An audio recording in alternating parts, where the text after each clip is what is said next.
Health health ఇంకా wealth. డబ్బు కావాలి, ఆరోగ్యం కావాలి కదా. మరి రెండుంటే ఏమొస్తుంది?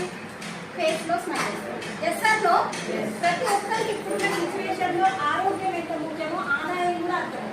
ప్రతి ఒక్కరు ఏమన్నా డబ్బుతో ఎన్ని పనులు చేయొచ్చు, కొన్ని పనులు చేయొచ్చు అని కొంతమంది అంటారు. లేదు, డబ్బుతో 10 సమస్యలు ఉంటే 10 సమస్యలు తీర్చుకోవచ్చా లేదా?